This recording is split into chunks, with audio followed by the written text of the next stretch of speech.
one of the conversations I regularly hear is that manufacturers have abandoned small cars because they can't make profit from selling small cars.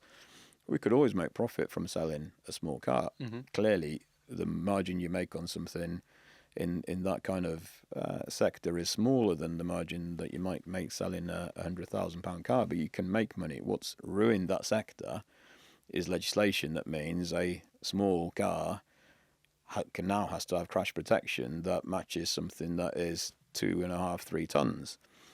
When you end up in that kind of legislation, you can not at that point make margin on selling a small car. So it's interesting when you look at the impact of legislation on markets, because we live in the so-called free market world.